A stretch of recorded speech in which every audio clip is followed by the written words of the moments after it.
हिमाचल प्रदेश के मुख्यमंत्री सुखविंदर सिंह सुक्खू ने केंद्र सरकार पर मनरेगा को कमजोर करने का आरोप लगाया।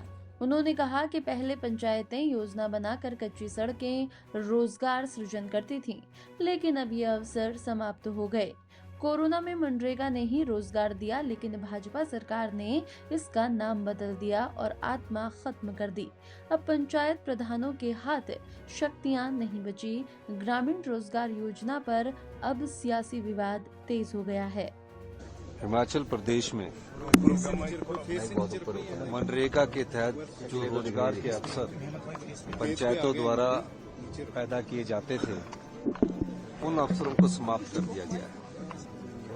पहले पंचायत प्रधान योजना बनाता था, कच्ची सड़कें बनाने के लिए मनरेगा का सदुपयोग करता था, गांव में रहने वाले युवा रोजगार के लिए रोजगार के साधन पैदा करता था, महिलाओं के लिए रोजगार के साधन पैदा करते थे। कोरोना काल में अगर इस देश में किसी योजना ने रोजगार के अवसर पैदा किए, वो मनरेगा थी। भारतीय जनता पार्टी की सरकार ने मनरेगा को समाप्त कर दिया है। समाप्त करने का मतलब ये है कि उसका नामकरण तो बदला ही है, लेकिन उसकी आत्मा पूरी तरह खत्म कर दी गई है। अब पंचायत प्रधानों के हाथ में वो शक्तियां नहीं रहेगी, पंचायत सेक्रेटरियों के हाथ में वो शक्तियां नहीं रहेगी। डॉक्टर मनमोहन सिंह जी ने और श्रीमती सोनिया गांधी जी ने ये योजना इसलिए बनाई थी ताकि जो हिंदुस्तान की जो जनसंख्या है उसको घर दरवाजे पर रोजगार मिले, और इसमें सारा धन का प्रावधान जो था वो भारत सरकार द्वारा किया जाता था।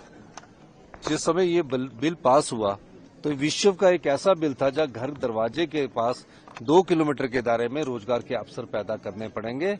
अगर अवसर पैदा नहीं होंगे तो उन्हें बेरोजगारी भत्ता दिया जाएगा। इस प्रकार की योजना पिछले 20 साल से चल रही थी।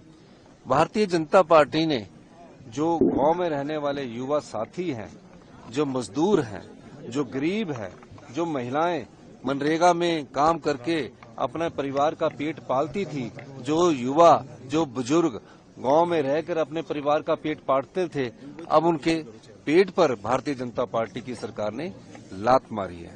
हिमाचल प्रदेश संगठन की तरफ से आज 2 घंटे का धरना दिया गया था, जिसमें हमारी राष्ट्रीय महासचिव श्रीमती रजनी पाटिल जी भी उपस्थित थी। मैं एक बात और कहना चाहता हूं, कई बार इनके नेता आके कहते हैं कि हमने 90 टन हिमाचल को मिलेगा। जो मनरेगा थी, जो पिछली मनरेगा थी, उसमें 100% हमको भारत सरकार से मिल रहा था।